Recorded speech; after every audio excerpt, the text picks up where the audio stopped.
கிறிஸ்துவுக்குள் மிகவும் பிரியமானவர்களே, உங்கள் அனைவருக்கும் இறைமைந்தன் இயேசு கிறிஸ்துவின் நாமத்தினாலே அன்பின் ஸ்தோத்திரங்களும் வாழ்த்துக்களும் தெரிவித்துக் கொள்கிறேன். இந்த வருடத்துடைய கடைசி நாட்டிலே நாம் நின்று கொண்டிருக்கிறோம்.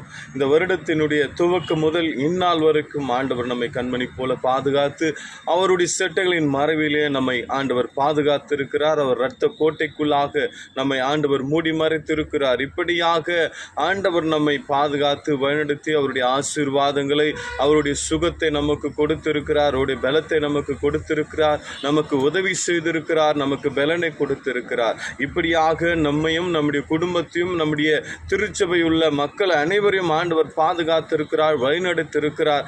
அவருக்கு இந்த நாளிலே நாம் நன்றி செலுத்த கடமைப்பட்டவர்களாக இருக்கிறோம். நம்முடைய ஆண்டவர் எப்போதும் அவருடைய வார்த்தைகளை கொடுத்து நம்மை பலப்படுத்துகிற ஆண்டவராக, நம்மை ஆசீர்வதிக்கிற ஆண்டவராக இருக்கிறார். இந்த வருடம் முழுவதுமாக நன்மை செய்த ஆண்டவருக்கு, உதவி செய்த ஆண்டவருக்கு நாம் நன்றிகளை செலுத்த கடமைப்பட்டவர்களாக இருக்கிறோம். அது மாத்திரமல்ல, வருகிற புதிய ஆண்டு நமக்கு ஆசீர்வாதமாக இருக்கும்படியாக அவருடைய வாக்குத்தத்தத்தை ஆண்டவர் நமக்கு கொடுத்து அந்த வாக்குத்தத்தங்கள் நம்முடைய வாழ்க்கையில் நிறைவேற்றும்படியாக நாம் ஆண்டவருக்காக காத்திருக்க வேண்டும். வசனம் சொல்லுகிறது, சங்கீதம் 37வது அதிகாரம் 7வது வசனம், கர்த்தரை நோக்கி அமர்ந்து அவருக்கு காத்து இரு என்று வசனம் சொல்லுகிறது. புதிய வருடத்திலே கர்த்தரை நோக்கி நாம் அமர்ந்திருப்போம், அவருடைய வார்த்தைகளுக்காக காத்திருப்போம், அவருடைய வாக்கு தத்தத்துக்காக காத்திருப்போம். நிச்சயமாகவே ஆண்டவர் அவருடைய வார்த்தையை கொடுத்து, அவருடைய வாக்கு தத்தத்தை கொடுத்து நம்முடைய வாழ்க்கையில்